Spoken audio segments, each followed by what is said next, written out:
You're going to crack the whip, Jan? And we're live. I don't believe in whipping. It's not polite. Besides, I didn't get consent first, so we're just going to have to move extra, on. can I get the All whipping? Right. If I put money and into buy me a coffee, rating. Can I get the whipping? Just for you, we'll talk off air. All right. Hey, all you crazy sci-fi and fantasy fans. It's time for your daily dose of shenanigans over here at the Blasters and Blades podcast. Just three nerdy veterans geeking out over our science fiction passions and fantastical fantasies. A place where magic is king, the sky is the limit, and space is the place. So without further ado, you get the joy of Proof of Life. It's a quarterly thing. We get like 4 times a year. Nick comes on and graces us with his presence. If his job allows him, sometimes they call him back early, but we'll take what we can get. Yeah, hopefully. How's that OnlyFans life treating you? It's making me a crypto millionaire. Shut up. I'm not gonna lie, I'm kind of jealous. Is it the feet pics or the art that's doing it for you? No, it's still strictly the art. I think I have like 1 follower. And it's a free page too, right, so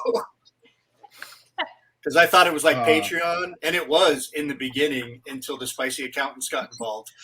Until like 5 seconds later. Got it. And then it's a whorehouse. Fairly friendly. So, Miss G.S. Jennsen is our guest today. Can you please introduce yourself to our viewers and listeners? Absolutely. My name is G.S. Jennsen. Yes, it is a pen name. No, you don't get to know what it stands for. A little bit about me. That's what I'm going to use. I have in my life been, in no particular order, a corporate attorney, a software developer, a legal editor, a fiction editor, a web content provider, and now finally a writer. And while I am older than I will ever willingly admit, I'm not sure I'm actually old enough to have done all of those things. So I figure I have to have invented a time machine at some point along the way. Or maybe picked up a time turner when I went to Hogwarts before I went to law school. At least that is my backstory, and that is what I'm sticking with. So yeah, I have worn a lot of different hats in my life along the way, but I think I will be writing science fiction for the rest of it because this profession rocks. Well, we're glad to have you. I'm sorry? And you got a time machine. So. And I got a time machine out of the deal, yes. I have Is not it a TARDIS? It sounds like it's a TARDIS.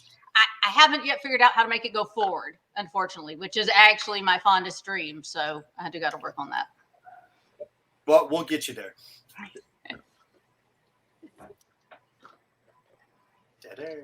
Yeah. So the next part of the introduction to your listener is how we found them. I accidentally muted myself like the perfect boomer I am. So we actually found G.S. Jennsen through a mutual friend of the show, Katie Cross. And so we'd like to ask you instead how you met the wonderful Katie. Isn't she just fantastic? So she sends lots of guests our way. We love her. Send my time machine back to 2014. We were both baby writers just about to publish our first books. And we met on her blog. I made some comments. We talked back and forth. You know, it happens. No big deal. Flash forward a couple of months. We have both managed to publish those books. Both of us had more success than we had any right to. And she is moving to Colorado Springs, which is where I was living. So she reached out to me and asked for some advice and recommendations and that type of thing.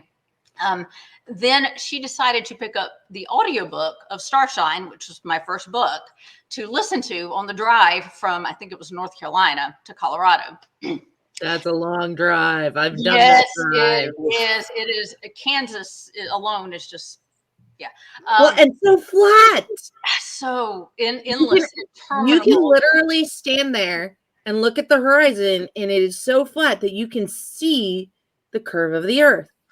It is freaky. It made an impression on me too.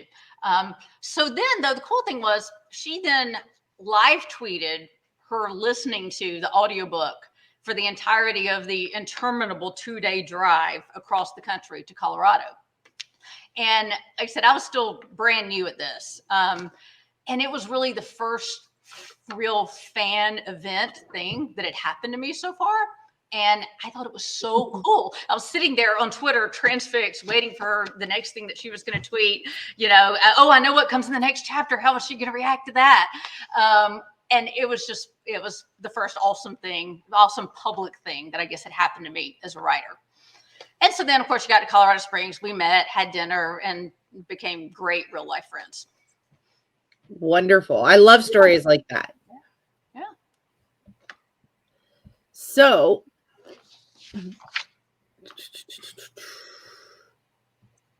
all right. So sorry about that. I had to mute to get the dog to stop barking. I didn't think you wanted to hear Elvis being Elvis. He can be a turd sometimes. All right. So now for the religion question. I don't normally get to ask these because Doc is mean, but the Adjustment Bureau, doors, are portals, Stargate, or Buck Rogers in the 21st century. And if you get to guess what the theme is, you get bonus points. The theme is JR finally figured out how to ask the question. If you had asked me that question undisclosed number of decades ago, it absolutely would have been Buck Rogers. I was a huge Buck Rogers fan as a kid. Aaron Gray was my hero. Twiki was awesome. I didn't know enough to know that it was dumb and ridiculous and absurd and everything, and I loved it. I really did. Have you seen the Buck Rogers RPG? No, I have not. Oh, it's so much fun. RPG?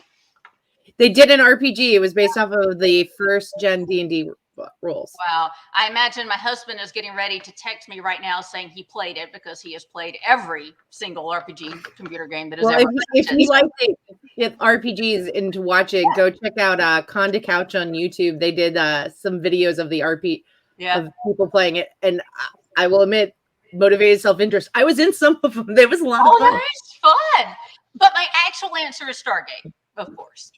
I love what they did with taking us as we are now. It's basically present day. And when you introduce alien tech and alien worlds and aliens, and obviously how we deal with that is pretty common theme in sci-fi, but also how it slowly transforms our technology and our advancement. It was a really interesting thread. So in case anybody listening doesn't know, the Adjustment Bureau story is one of Philip K. Dick's craziest creations. So if you're a fan of wacky sci-fi that's inspired lots of movies, check out Philip K. Dick. He's an amazing author. And the theme was portal or gate fiction. So I was just trying to theme the selections. I know Nick's looking at me like nobody cares, but I cared. So there. And now, because I'm a huge Philip K. Dick fan. What are you talking about? Come on. Who doesn't love that? So because we're polytheistic, we have the Wonderful Wizard of Oz, Peter Pan, or the Lion, the Witch, and the Wardrobe. The Lion, the Witch, and the Wardrobe. And kind of for a particular reason. So as we were talking about before we got started, we just moved. We're in Northwest Montana now, and we just moved to this cabin in the woods. The ferocious wilds of extreme Northwest Montana. Basically, where Canada is, we're basically there. Anyway, though, so we're having a doggy door put in for our little munchkins. And because of the layout of the house, it's going in our closet. And then it will lead to the backyard that we just got fenced in. And so we keep talking about our little dogs are going to get a door to Narnia because they have to go through the closet, through the wardrobe, basically, outside. Oh, that's so cool. That's amazing. We so got I have a question. Do you like Turkish Delight? I don't have a strong opinion about that. Okay. Do you? I didn't dislike it, but I really didn't like it nearly as much as that series would have led me to believe. That's fair. Yeah, it's acquired as a taste. I really thought it was going more like baklava or something, like a meringue version of baklava. Yeah, no. Afraid not. Afraid not. We here at the Blast. Not even sure how that would work. Oh, science, aliens. We're going to go with aliens. We're going to move on to the next question. All right, we here at the Blast Blades podcast like both the fantastical and the scientific. Which was your first love, sci-fi or fantasy? No disrespect to fantasy. I love fantasy. I've read hundreds of fantasy books, but it was always science fiction for me. Yeah. Awesome. It was always science fiction. That's perfect. Mine too. What's your first memory of engaging in speculative fiction genre? Well, other than Buck Rogers and Star Trek, the original series, both of which my mother had me watching, like I said, when I was very young. And I don't really know why, because she's not really into sci-fi or tech or anything, or, I don't know, maybe it was Kirk that got that started. But obviously, so childhood, there was stuff like that. But no, the actual story is, so I was 13 years old, and my French teacher, of all things, started this little enrichment program for the gifted students, for lack of a better word, the students who, kind of stood out and expressed interest in other things. And I guess the smart kids. We must have talked enough for him to see. And I'd mentioned that, I kind of was into space and thought that was kind of cool. And so he lent me his copy of Carl Sagan's Cosmos. Now, no, that's nonfiction, but I devoured it in a couple of days. It was just completely hooked. So then I was like, this Carl Sagan guy is awesome. So then I went to the B. Dalton at the mall and found Contact, which was his science fiction book. Of course, movie, Jodie Foster, everything. That was actually a heavier read, but devoured that as well, fell in love, and went back to my French teacher and was like, I love this. I need more. Give me science fiction. And he referred me to Foundation by Isaac Asimov. And that was all she wrote. I have been a science fiction nut ever since then. That's awesome. I love that. Those are great properties to start with. Totally explains why you're a science fiction nut. Yep. So one science fiction nut to another, is Pluto a planet? Yes. Thank you. Thank you. Yes.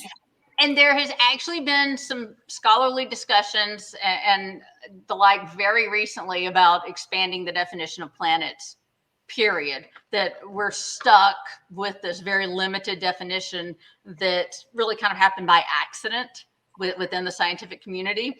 And there's not really that much scientific basis to stick by those parameters. So hopefully they will open it back up very soon and let Pluto back into the club. And hopefully when they do that, when they let Pluto back in past the bouncer, Ceres can come back too. Right.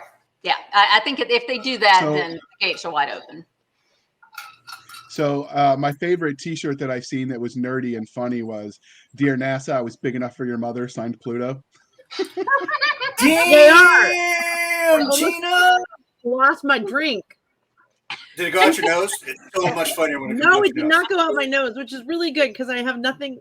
My nose is not happy already. Oh, it'll clear right out. What are you drinking? Fluid. Say it. Oh, you gotta stay I don't know. hydrated. Yeah. Okay. I think what I was drinking was Spindrift. There you go. What is that? It's like a carbonated water juice thingy.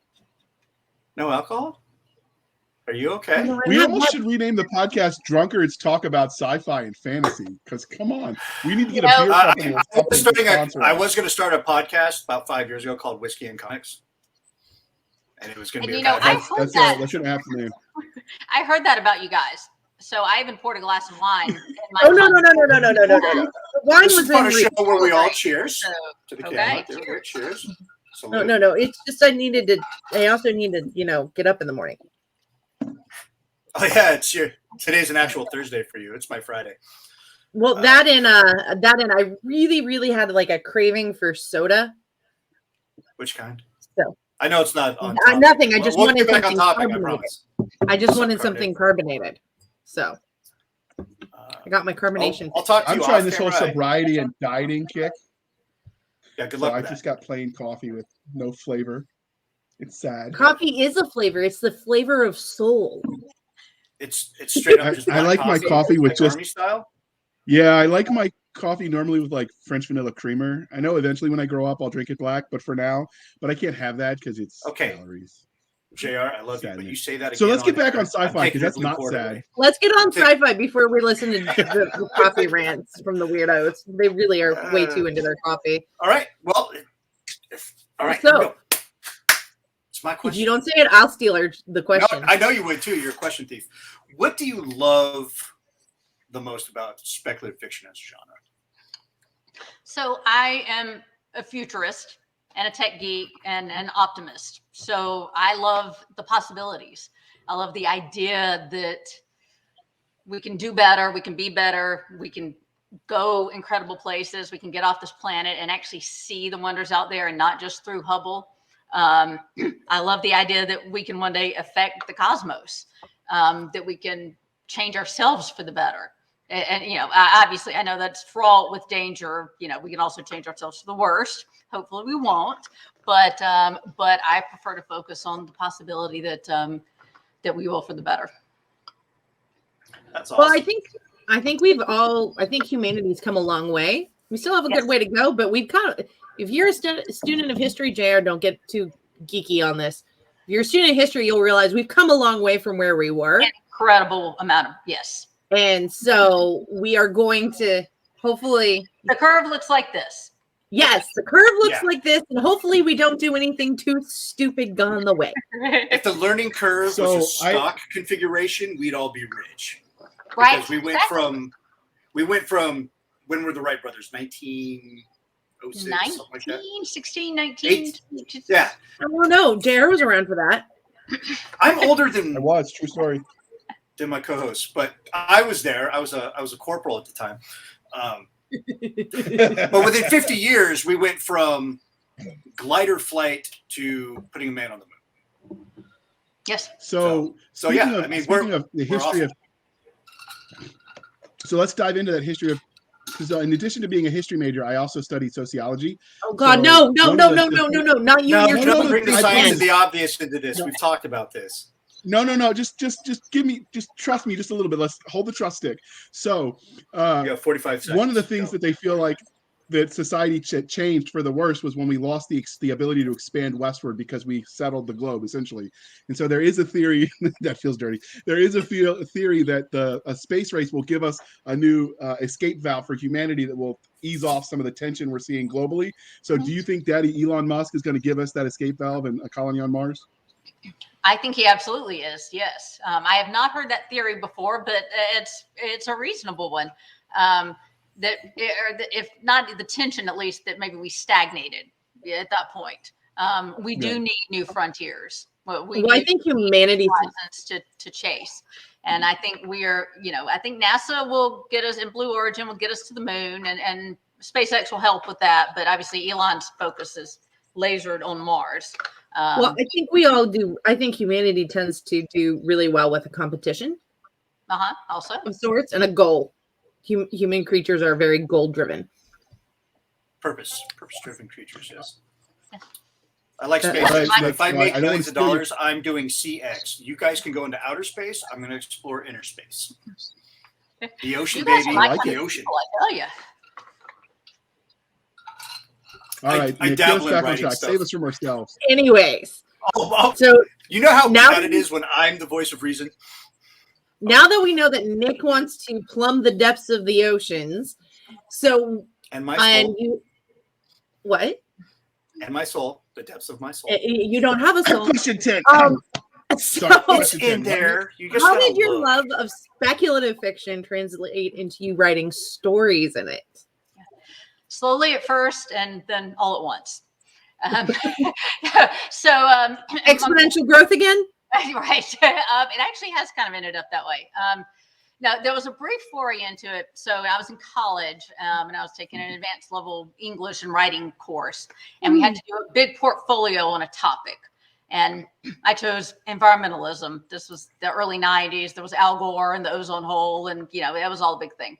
And we had to do a research paper and a real life study and interviews and that type of thing. And we also had to write a short story.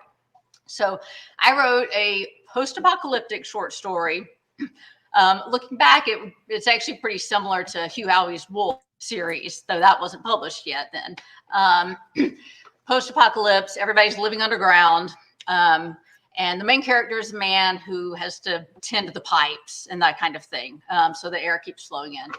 And his girlfriend basically goes crazy from having to live underground all the time. And she escapes to the surface just to breathe the free air. And he goes after her and holds her in his arms as she dies. I guess he wore a gas mask and she didn't or something. Anyway, my professor loved it and said that I needed to be a writer. My parents said that I needed to see therapy. It was so depressing, and every which is funny because ever. I do not write dystopia or nihilistic stuff at all. I've never, again, written anything like that was so dark and depressing, but that's what it was at the time. Anyway, but then I became a lawyer, and that kind of sucked all of the joy out of my life. I quit reading. I definitely quit writing. I quit doing anything fun.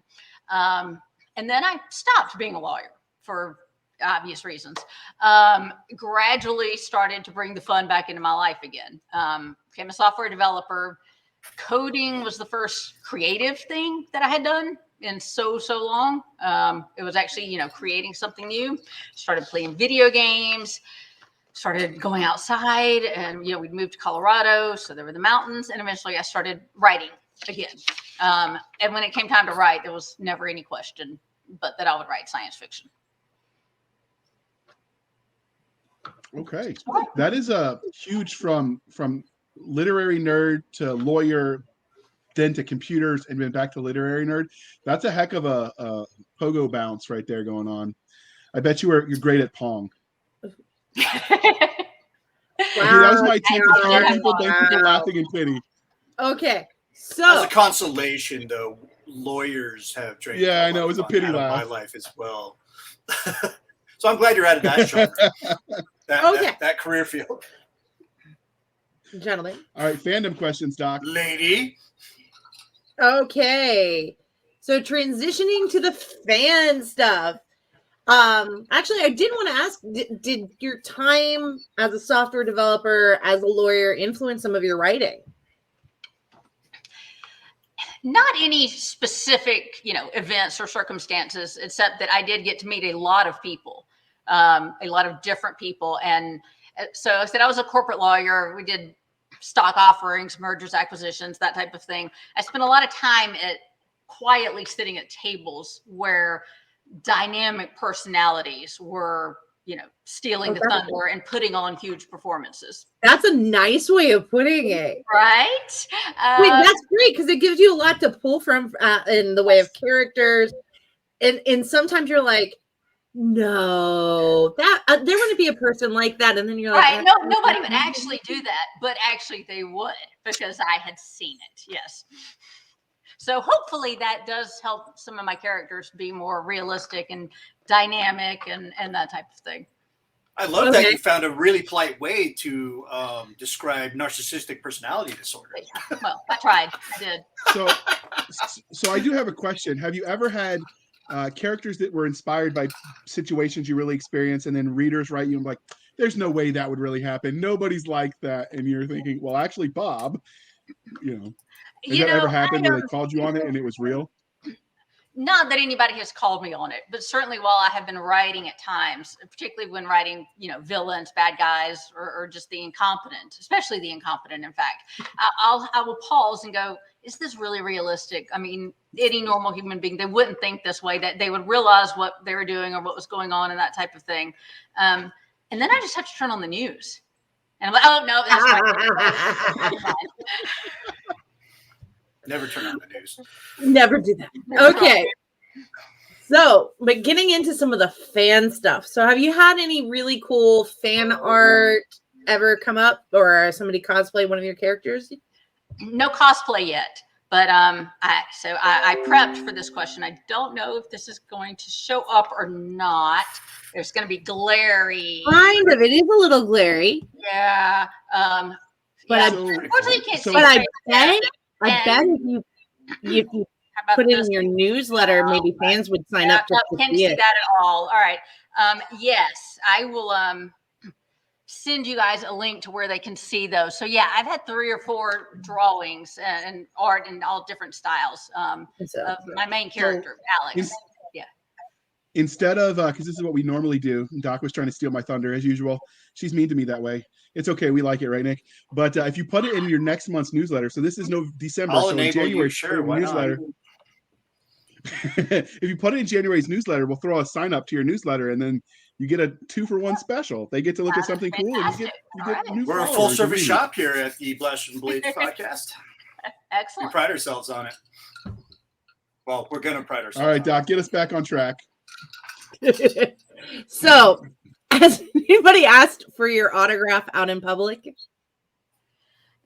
No one has recognized me in like in the grocery store and walked up or anything. But I did several years ago. I got an email from a reader, and the usual, love your books and everything. And hey, I know you said that you live in Colorado Springs. I also live in Colorado Springs. Which I go, oh no. Where do you live in Colorado Springs? And she managed to finagle out of me, and turns out she literally lived 10 minutes from me. Wow. Oh, wow. So I'm like, okay, let's meet for lunch. I'm going to bring my husband because you really do never know about No, people you never on the internet, obviously. But it turned out she's this wonderfully sweet lady, lifelong science fiction reader, really intelligent, had all this knowledge about all these types of things. And she is really super. And so ever since then, every time after a book came out, then we would meet for lunch and I would sign her paperback copy and we would talk about that book. That's awesome.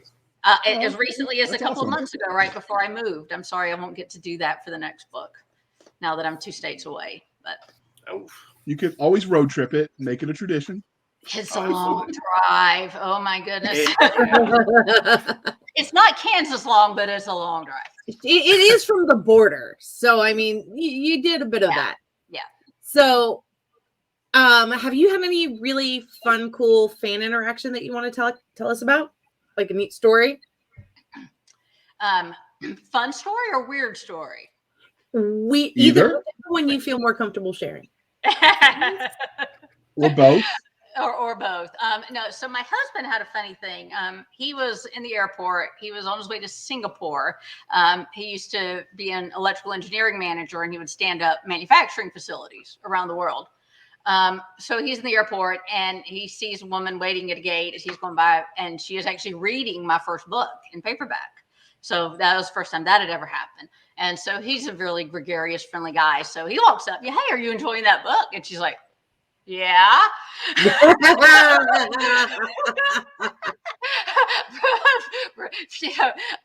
that's great. My wife wrote that book. And she's like, oh, that you're so full of crap. Are you trying to hit on me or what? What is this? Normally, men don't bring up their wives when they're people. Although if they're really smooth, that's that's the way in. But so he had to get her to turn to the back of the book where there's a picture of me, in my About the Author, and then pull out his phone and find a picture of him and I together and show it to her and like, yes, this is really my wife, and she really did write this book. Awesome. So I was glad I wasn't there for that, I think. But possibly the weirdest, most, so am I comfortable telling this? Not really, but I will keep it PG. So in Starshine, there is a sex scene. It's not porn, but it's also not fade to black. And it's a payoff very late in the book and everything. And it's pretty long. I'll admit that. So I got a reader email, love the book. Here's all the reasons why and the characters and blah, blah, blah, blah, blah. But the best part of it probably had to be the sex scene. Like, so I loved it so much that I was laying in bed reading it, and I had to wake my wife up and read the sex scenes to her in bed. That dude broke the code. Okay, that's great. Bye. Oh my. Yeah. Your readers come to you as they are, but I am kind of the opinion that there should be an additional wall when it comes to intimate details. Yes, they're in the book, so in that respect, I need to be willing to talk about them, but maybe we could leave them on the page. Well, they can be tricky to talk about. Yeah. You got to deal with them in a very classy way when talking about them. It's not penthouse letters, but Exactly. That's a whole subgenre right there. After my experience with that, I don't write those kinds of scenes anymore because it was embarrassing. Really, JR? Aren't you currently getting paid to write that stuff? We're not supposed to talk about that. It's a ghostwriting gig. It's not the real gig. I had my mom is my first line beta reader, so when she sent me, I gotta don't pay know the what bills, JR. Gotta pay the bills. Okay. JR, since you said that, I do actually have a follow-on related story. Okay, go ahead. So my father, lifelong reader, not a science fiction fan. He reads Westerns and biographies and that type of thing, but huge reader. Secretly always wanted to be a writer, I think, because he told me. So I was writing my first book, and this is all very exciting. And when it was just about ready, I went home for Thanksgiving and left him a physical copy and a binder of it. And so when we got to the chapter with the scene in it, I wrote in big red letters, this scene has carnal relations in it. Do not read it. Skip ahead to the next chapter, and you won't miss any major plot points. Please. So I left it with him, went back home to Colorado. Weeks go by, sends me an email, finished the book, loved it, but, blah, blah, about the characters. So then went back early the next year for a family gathering. I mean, it was a big birthday thing. And so we're having dinner with the entire extended family, his sisters, their kids, my cousins, all of that. And of course, they're all asking about the book, because that's the new exciting thing in the family. And my aunt, his sister, is, specifically asking a bunch of questions about it. And then he up and, at the whole table says, and you wouldn't believe it, she wrote the hottest sex scene ever. You have to read it. Awkward. Awesome. Dad, you weren't supposed to read that. I specifically told you not to read that scene. I said, what? How could big red letters? How could I not read it? Sounds like my kind of people. Yeah, my reaction was the opposite. My mom sent it back. She said, I don't know what you and your wife are doing, but practice and then rewrite this scene. And that was the end. No more. You got sex critiqued by your mom. I know. And then people will You're send never letters living that sometimes. down. I'm bringing that up every episode from here on out. It's okay. I get people that ask me to write certain genres of niche adult content, and I'm like, my mom is my first line reader. No. And then we will move on. So I had a letterer back out of my comic book because he called it pornography, and I was confused. I'm like, it's Cool Hand Luke in space. How there's one human character and he's male. What's going on here? So I look at it, and it's a scene where the main character is having a PTSD moment. Just happens while he's showering, and everything was tastefully drawn.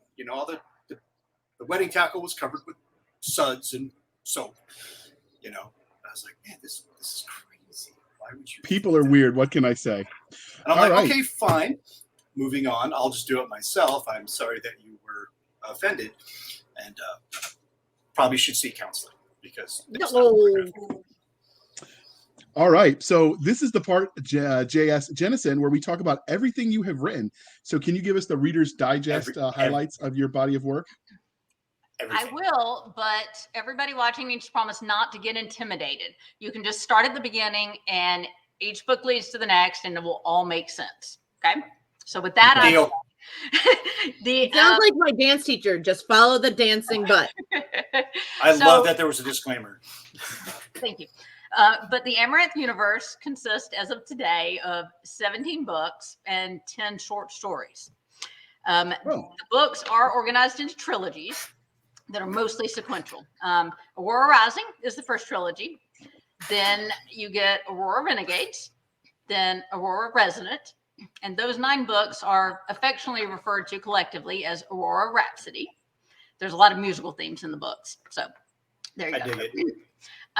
Then I jumped off to a new setting with new characters within the same universe for a trilogy called Asteria Noir. And people can start there instead if they want, especially if they like a little more cyberpunk and grittiness in their books. But then, because I am a total glutton for punishment, I decided I had to bring the two storylines and settings together for an epic intergalactic SmackDown series called Riven Worlds. And also I fibbed a little bit at the beginning of this. Riven Worlds is not a trilogy. It is 6 books, but by the time you get to that point, you won't care. It's fine. So I just published book 4 of 6 of Riven Worlds in October. So that's where we are. So those all sound fascinating, but since it's the same universe, we're going to start with book 1 because that's as you do, which is Star Sign Aurora Rising, which is the first book in the Amaranth series. Is that how you pronounce it? Did I get it right? Yes.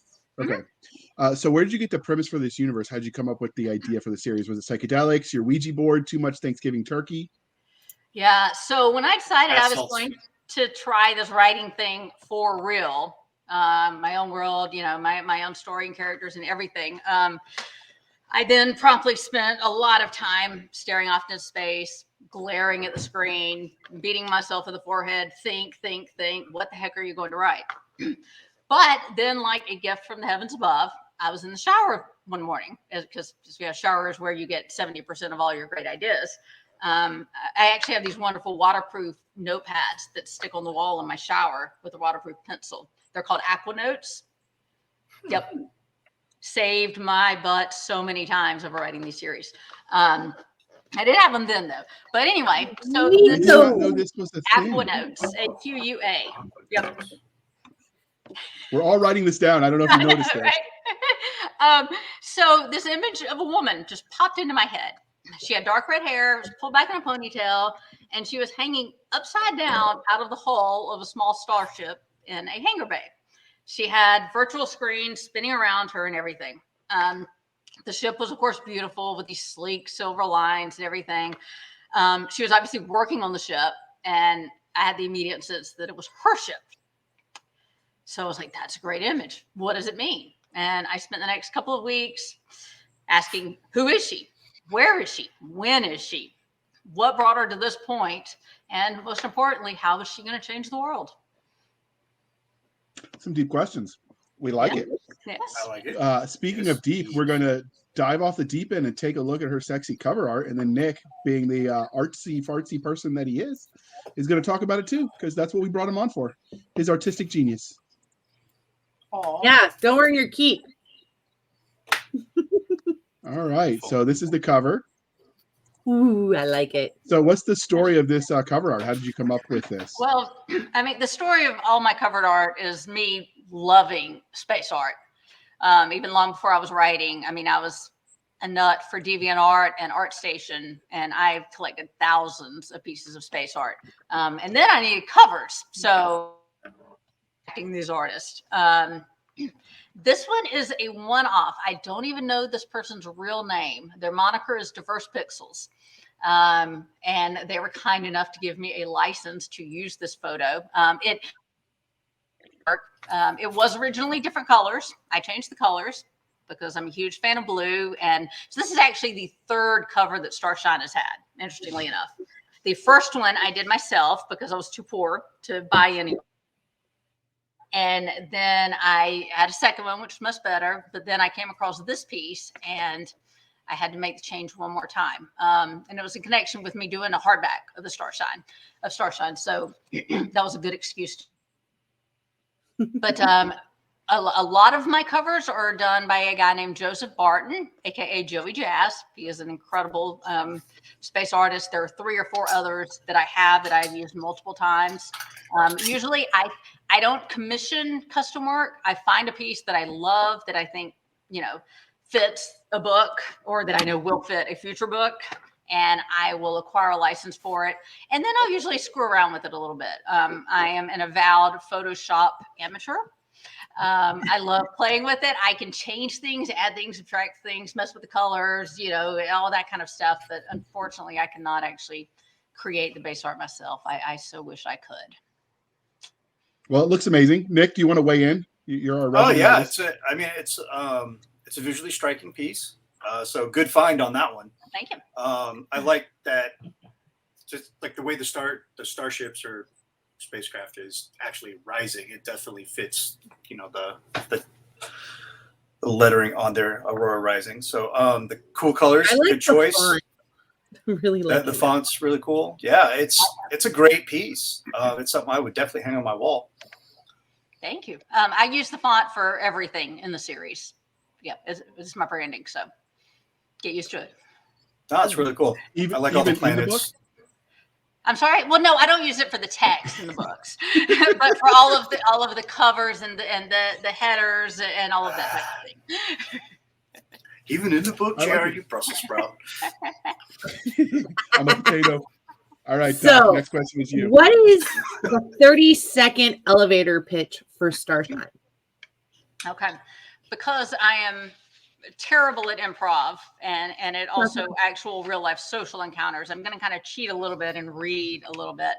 That is actually a very common response we get. Okay. I'm just going to read it off the back of the book. If somebody actually called me in an elevator and asked me that question, I might just completely freeze. But Total deer in headlights. Yeah, I've been there.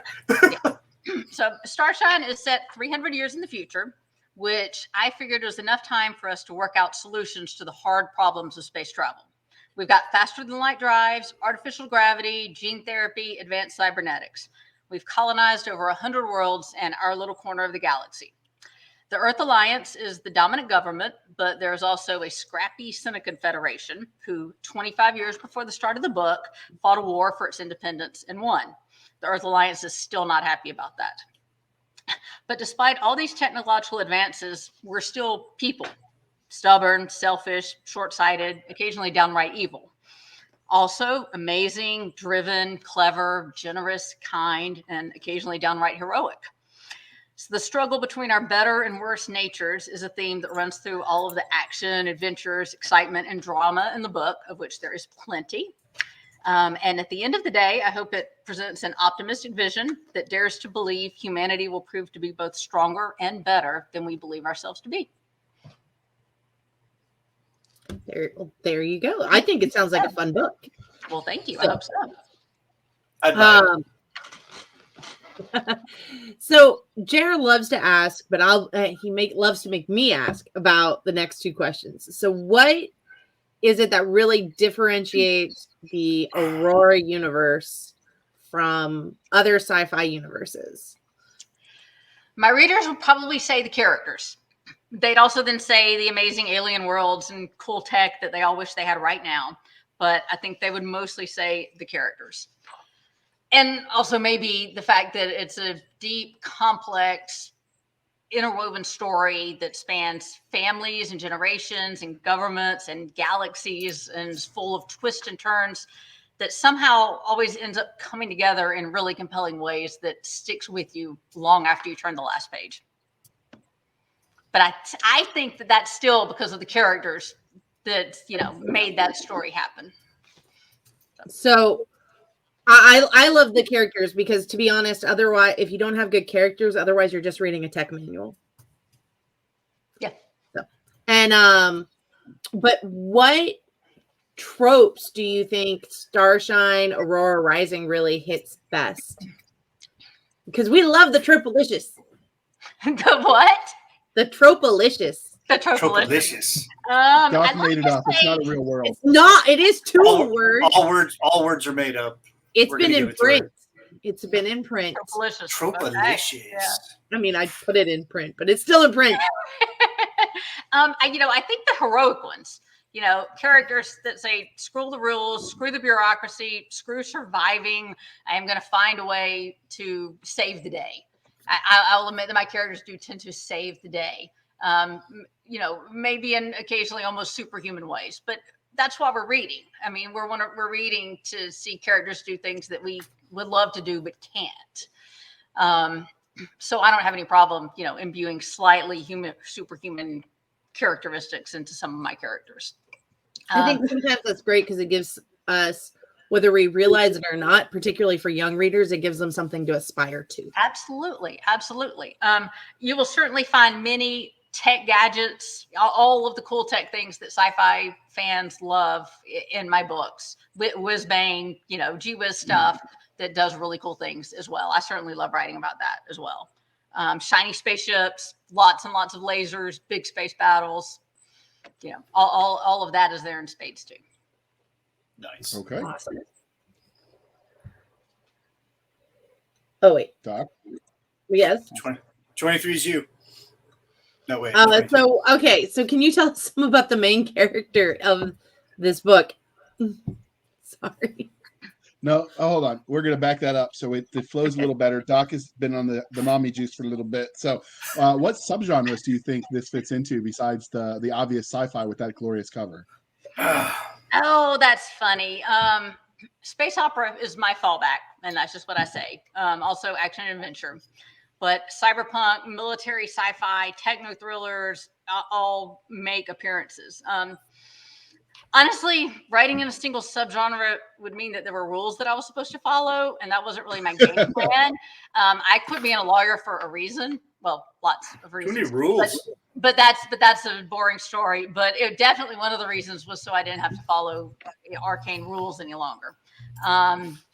So I have never really felt that constrained by boundaries. I try to turn a melting pot of all of those subgenres into a coherent, powerful story by wrapping it in kick-ass characters, as we were talking about. And I don't think I've ever had a reader complain that, that the books couldn't decide what they wanted to be or anything like that. I think that they speak with a strong enough voice that that's not really an issue. So when you talk about writing the military side, do you have a preference of writing the ground troops or the space ship-to-ship action? I probably prefer the space ship-to-ship action because lasers, yes, lasers in space, cool. And spaceships in space, certainly. Working out the logistics of hand-to-hand combat is, definitely a challenge. I mean, I did do martial arts while I was in law school, but I wasn't very good at it. And so, you see me in the middle of the room standing there going, do you grab them like this? And if they have the head, that is a challenge. And those scenes are always a slog to get through. I will be honest with that. So when you go to writing the space combat, do you prefer like ship of the line against ship of the line or space fighters like Star Wars is famous for? Do you have a preference of style of ship that go head to head, or do you mix it up? I do mix it up. I mean, one of the main characters, two of them really are, important in the military. So they're on dreadnoughts or cruisers. And so there are always scenes from their perspective. But then I have a fighter pilot who is one of the major characters. And so you've always got to jump to her as well and get that sort of, in the seat, almost, on the figurative ground perspective as well. I definitely try and mix it up and present a battle from a bunch of different perspectives. So, well, then you'll be happy to hear that Nick hasn't told any of this yet, but he actually just came into a lot of money and he commissioned Elon Musk to build him a functional X-Wing. So you might get to take a test pilot someday. Excellent. It was an A-Wing, but whatever. Tomato. All right, Doc, now you can talk to her about the characters.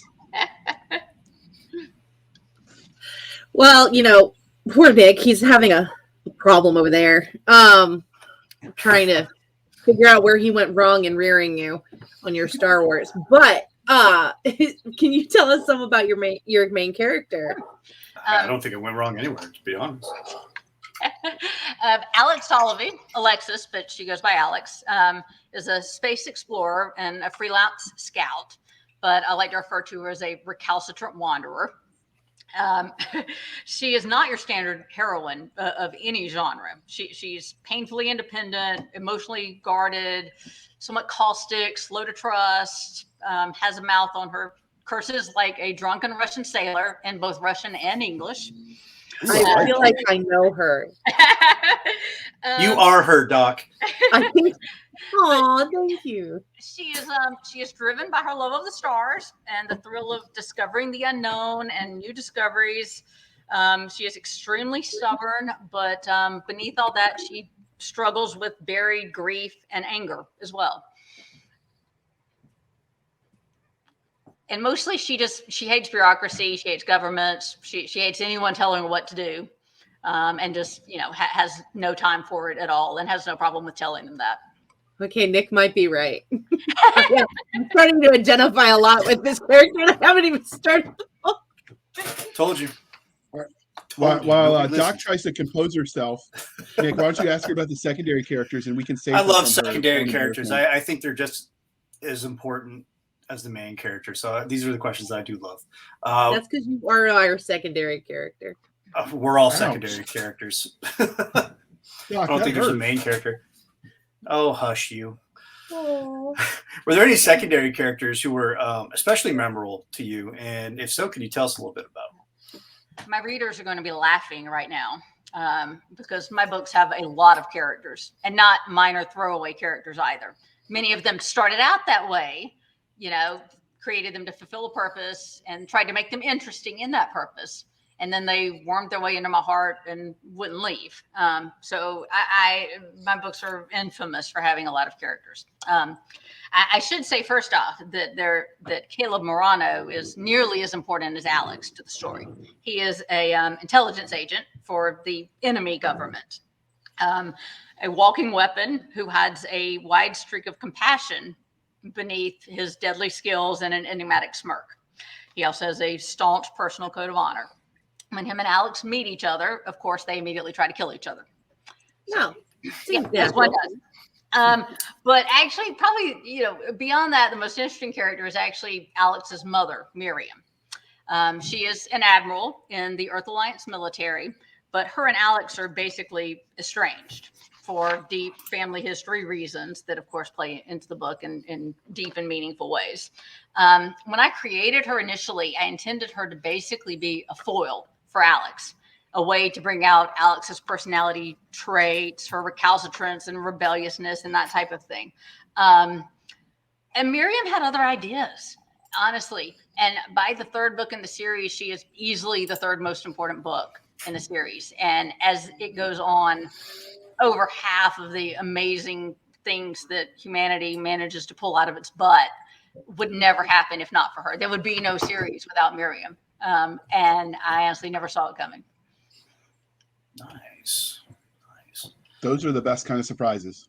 Yeah. Really are. They really are. I love it when the characters just decide to screw with the author and do something. Yeah.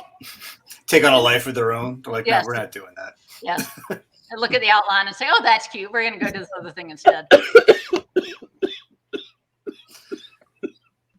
that one coming out the nose? Aw. All right, Nick, let's keep this moving. We don't want to mock her too badly. We don't want her to hate us. No, I get 2 mocks in per incident. I know the rules. Does your story have any bad guys for the main character to confront? Obviously, don't give any spoilers away. Absolutely, yes. I will say in sci-fi generally, there's often the problem when the bad guys are aliens. They often are nameless, faceless, often without obvious motivations. And it's difficult to write compelling, villainy in that respect. And I've struggled with that in several of my, of the story arcs. But in Aurora Rising, in the first trilogy in particular, though, luckily we also have some very real flesh and blood enemies. There is a conspiracy amongst some people, and this isn't really spoilery. You learned this pretty early on, between some high-level officials in the government, in business, and in a powerful criminal cartel. And those we get to see up close and personal. There are multiple point of view chapters from their perspectives. And hopefully, I think that adds a lot. And I will have to say, without a spoiler, one character, Olivia Montague, who is the leader of the largest criminal cartel in the galaxy, is far and away the best villain I have ever written. This woman is stone cold terrifying. Nice. I like those. I like those types of characters. Speaking of characters, if you ever met any of your characters in a back alley, how would they treat you after the hell you put them through? How do you see that interaction playing out? Writers love to joke about that kind of thing and the hell that they put their characters through, of course. I actually think Alex would thank me for putting her in a position to be able to do something, to beat the bad guys, to save the day, to, damn the torpedoes and get shit done. Because that's what she is. She is a doer. She's an actor. And I really feel like she would have done it without me, one way or the other, regardless. So I don't think that she would be mad at me. Miriam might be mad at me because she is long suffering, no question, throughout the series. And she would be, can I just get a break, please? So. You gotta have that one character that you just run through the ringer, and like you could almost see him if they were breaking the fourth wall, like, dude, come on. And I do. Aaron, does not appear until later in the series, book 7. Or he's also in the Regenesis short story before that. He is one of my very favorite characters. He is awesome to write and such a riot. And that is the one character, I think probably more than all the others, that I am truly horrible to. And I feel bad about it on one hand, but on the other hand, he's just so awesome. And it's fun. So sorry, not sorry. It's for their own good. It's how they grow. That's right. That's how they grow. All right, so let's kind of get a little sneak peek here on how the sausage is made. Were there any cool scenes or ideas that you had to cut from the final book that you want to find a way to use somewhere down the line? Or have you? Yeah, well, I always try and repurpose stuff. In the most recent book, I had to cut several scenes because there's a big mystery underlying what's going on, and I was giving away too much too fast. So I had to cut, but I'm absolutely going to use those in the next book when, it's time and appropriate to do.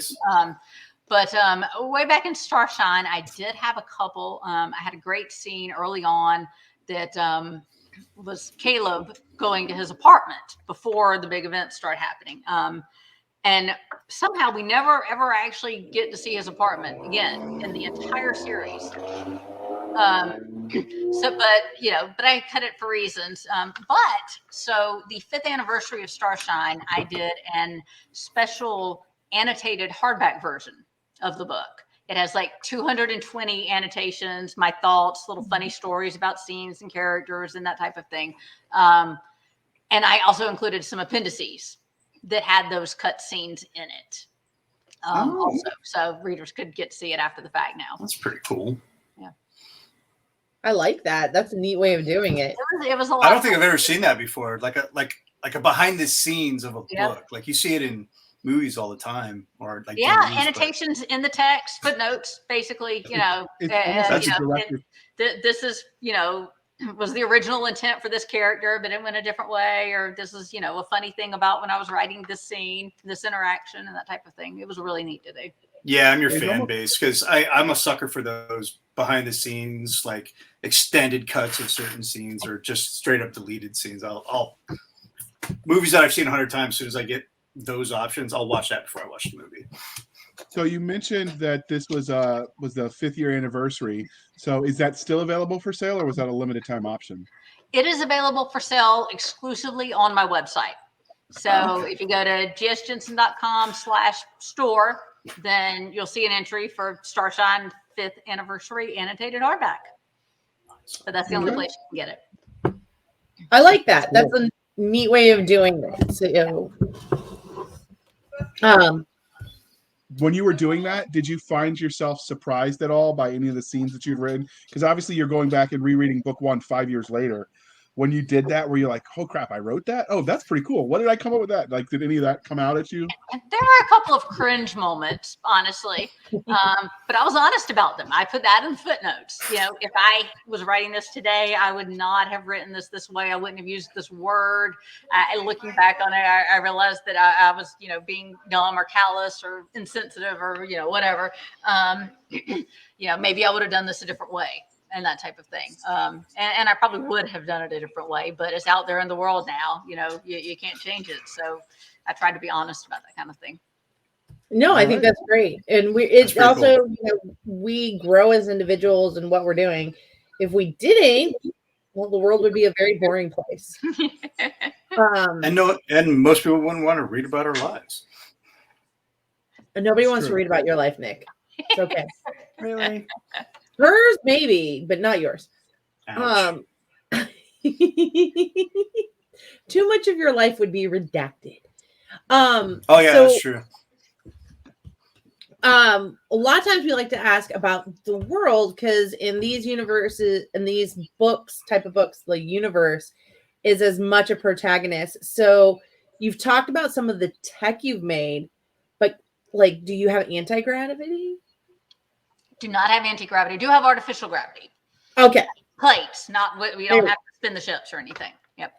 Awesome. I love anti-gravity. But what tech would you want to keep out of this? If you could say, GS, you get one thing, what's it going to be? Well, I mean, in the larger sense, I mean, What you bringing home to Montana? Yeah, I want FTL drives. I am not satisfied with the fact that it's going to take us 100 years just to reach Alpha Centauri. I want to be there in a day or a week. I don't think anybody else, by the way, for the record, is satisfied with that 100-year time period. Right? That is not a road trip worth doing. I don't care if it's warp bubbles or wormholes or hyperspace, but we have got to get past the speed of light limitation. For serious. But on a day-to-day basis, a more mundane level, probably the coolest thing that I have in the books, and it's used a lot in there, is it's called pulsing, but it's basically mental text messaging. So, in your head, you think, you send messages to whomever, and, nobody else has to know. You're sitting there at a boring business dinner. Nobody knows that you're actually having this whole conversation, with your best friend about, the movie that they went to see or whatever, or you're surfing the web in your head while other boring stuff is going on. That would be useful. So with the tech that you invented, did you also come up with like terraforming so that, or are they stuck with just the planets that are habitable? That was Nick's idea, so I'm asking it. That's a good idea. Sure. You guys say I steal the questions. You just stole his idea too. Yeah, but he gave me credit, so I'll allow it. I'll allow it. He gave me credit. In the first 9 books, in the Aurora Rhapsody books, we do not yet do terraforming. I think we probably know how, but it will take thousands of years, and we've only been colonizing planets for about 150. The good news is space is really big, and there, as we all know now, there are lots and lots of exoplanets out there. And so I'm betting that we could find, in this case, about 100 in this third of the Milky Way, basically our third of it, that were compatible with human life. Okay. So do you have any genetic engineering going on?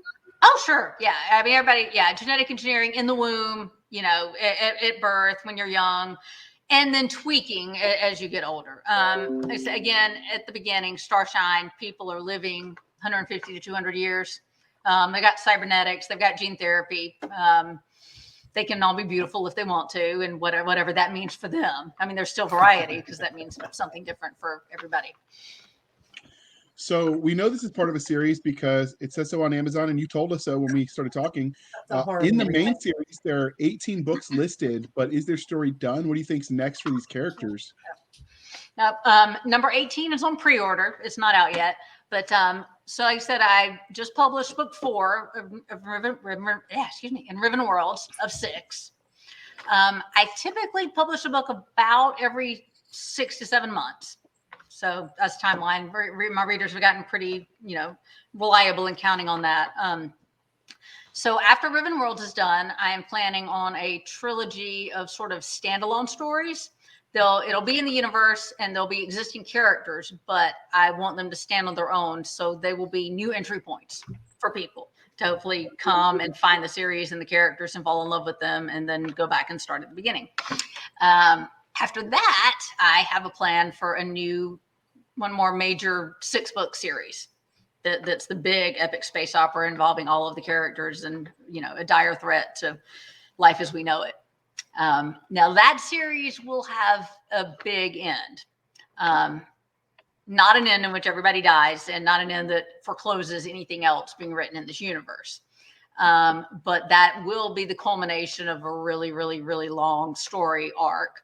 And so I'm not sure what I'm going to do after that. I'll definitely keep writing books, maybe in the same universe, but halfway across, the supercluster with completely new characters and that type of thing, or maybe something entirely new. So you mentioned that one of the things that humanity wanted to solve for was the long travel times. So did you incorporate cryo freezing for like long interstellar travel, or did you just get around it with the FTL? Just got around it with the FTL. And later wormholes as well, which is even faster. But the FTL drives are pretty fast by the time this story starts. So no, we have not had to do cryo freezing, and we haven't really ventured beyond, like I said, about our third of the Milky Way whenever the story starts. So that's all within reach within a couple of weeks of travel. Oh, nice. Yeah. Okay. Nick, did you have any more questions about the tech before we move on? No. It's all it's all cool stuff and wish I had it. Me too. I love All the right. tech. So the alien questions, Nick, because we sometimes question whether you're from Earth. He's I'm not. I'm from well, I can't tell you. It's redacted.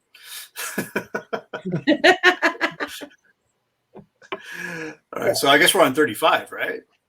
Correct. Doc jumped all around. Right. We had to fix her ADHD. No, that's perfect. Hey, You know what? My ADHD is gorgeous. She's just it annoying. is. It has a long flowing cape with sparkles. Sparkles. I do not do crafting glitter herpes. Ouch. I do. All right, Nick, save her from herself. Here we go. Wow. How do you go about creating the aliens and creatures that we know they're there? Are they inspired by nightmares, daydreams, bath salts, nature? How do you go about creating the extraterrestrial? D&D monster manuals, actually. Perfect. Perfect. Not only, I mean, I have an alien species in the Aurora Renegades trilogy that was inspired by a book and video game called Below the Root. So that's particular. Got a sentient, almost dolphin-like species, which obviously inspired by dolphins who are really intelligent. Video games, definitely full of inspiration, but most of all, D&D monster manuals. I mean, can't those go wrong with have those. creativity. So do you buy into the aliens in order to develop tech have to have the opposable thumbs? Because you did mention dolphins as one of your aliens. Yeah. I don't think they have to have opposable thumbs to be intelligent, but it does create some, interesting challenges for They are handy for building things. I mean, my dolphin-ish aliens build cities out of coral, and other things that are under the water. And they've got some hydrothermal technology that they're using from gas vents that are on the seafloor and that type of thing. So they get creative, but they don't have skyscrapers. They do have little motorboats basically that they fit into. So they have found ways around it, but I'm not sure, and it hasn't come up yet, how would they live, outside the water, out in the larger galactic community and that type of thing. That is a challenge. And I would imagine that their ship physics for them would be slightly altered if their whole ship has to be full of water for them to be able to live in it. That's an interesting concept. Yeah. And now I'm thinking about the Flipper theme song, so we're going to move on because that would be awkward if I tried to sing it. Singing. Your singing sucks. Yeah, well, I mean, some theory is that when you have a long-running show, at some point in time, you have to do musical episodes. Not happening. All right, so clearly the interview is winding. No, we're not. And that's probably a good thing. So as this interview is winding down, GS Jennsen, was there anything about Starshine, Aurora Rising, or the Amaranth series that you wanted to tell us that we did not ask? Oh, goodness. There's, I could talk about this all day. It is my life. But readers come in all shapes and sizes. And so they should definitely know that these books are available in all of the formats. Most of my sales are ebooks, but they're available in all the ebooks. You can read it on your Nook or your Kobo device or in Apple Books. It's not just Amazon. They're also in paperbacks. And I am now starting to roll out hardbacks as well. But perhaps more importantly than all of that, they're available in audiobooks. Audiobook listeners are crazy about their audiobooks. And I have the most amazing narrator in the universe. At this point, she knows the characters as good as I do. And I don't know what would happen if she ever fired me. I don't know what I would do. And I don't know what my listeners would do either, because they love her so much. I love how you put that she would have to fire me. Oh, absolutely. Because I'm certainly not firing her. So whatever way you take your books, you can find not just Starshine, but all of the books that way. That has me so happy. All right. So one of the things, the formats we have questioned periodically is people are curious about the larger print sizes that they sometimes would do for more mature, more seasoned readers. Do you have the I do that not. sizing of the print? I do not yet have any large print. No. Once I get them all rolled out in hardback, at that point, then it's not that much more work to then do a large print version of the hardback, of course. And luckily, on your Kindle or whatever your e-reader device is, you can get that font pretty big. Yeah, that's more geared just to the paperback only readers. Yeah. But I just figured I'd ask because you said it was in all the formats, which okay. makes you stand out. It's not yet in large print. No. Doc and her nook. All right. I love my nook. Be nice to her. Did you name it? We're not talking. You did, didn't you? Oh my lord, it has a name. It has a name. All right. So before we let you go, dear listener, we'd like to remind you that your thoughts matter. So please be kind and speak your mind on the reviewing platforms. Your reviews help the right readers find the right books. And rumor has it, when an author gets 100 reviews, they get a unicorn. And I, for one, would like to know what a unicorn steak tastes like. So how would you cook yours, GS Jennsen? If you could have the unicorn steak, how would you cook it? I would not cook my unicorn. I would pet it and love it and call it Joe. Because it's so fluffy. All right. Peter, what color unicorn do you want? All right. So as we wrap this up, how can listeners find you? My website is gsjennsen.com, just like it's spelled on the book cover there. And there is a ton of information there about the books. There are, something else we didn't talk about. There are a bunch of extras on the website. There are galaxy maps. There are timelines. There are interviews. I love those things. There are interviews with the characters that are super fun. Tons of great stuff on the website. I love those things. I am on Facebook. It's facebook.com/gsjennsen.author. I am on Twitter at gsjennsen. Same thing on Instagram at gsjennsen. Same thing on Pinterest and Tumblr. Let's see, is there anywhere else? Maybe. But most of the action is on Facebook and Twitter and Instagram. And I'm super active on there. I have a lot of readers there. We talk about sci-fi stuff. We talk about science stuff, all the space missions, SpaceX, the NASA missions and everything like that. So you can find us on our Twitter at twitter.com/SF_fantasy_show, Sierra Foxtrot _fantasy_show. As usual, Doc is mocking me when I read these out. You can email us at blastersandbladespodcast@gmail.com. Again, that is blastersandbladespodcast@gmail.com. We promise we even answer the letters. You can find us on Facebook where all the shenanigans happen, facebook.com/groups /Blasters and Blades Podcast. Again, /groups /Blasters and Blades Podcast. You can support the show on our website at anchor.fm /Blasters and Blades. Again, our website, anchor.fm /Blasters and Blades, where you can also support the show on buymeacoffee.com /author J.R. Handley. One more time for the people in the back. buymeacoffee.com /author J.R. Handley. Be sure to put in the comment section that it's for the podcast. And I promise I will keep my intrepid co-hosts Nick Garber and Doc Cisca duly intoxicated. They will drink until their liver surrenders. Never surrender. Never give up. There we go. All right. Before we let Doc bring it home, because I know she's going to try to outwit me on this one, how do you feel about pineapple on pizza? I'm good with that. Yes, oh I knew I love it. Pineapple on pizza. How do they keep coming? Like, Doc, are you setting this up? I'm going to start screening the guests better. No, she secretly started the pineapple and pizza cult. They meet Wednesdays. That's why that's the one night we don't schedule a podcast. That would be why. And by meet, crap, I mean it all makes sense. MEAT.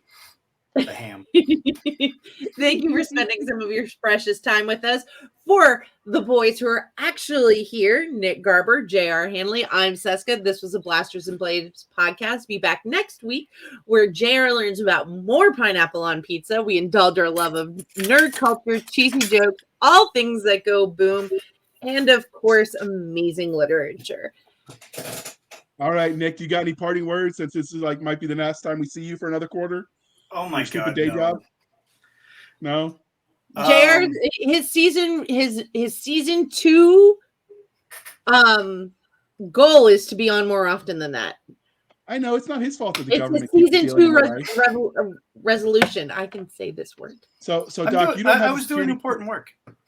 You don't have security clearance to know this, Doc, but he actually is stationed on the secret lunar colony on the dark side of the moon. Oh wait, Yeah, did I this say is that a out CGI loud? background. I'm jealous. I want to join Space Force when he says things like what that. are those helicopters It is doing? so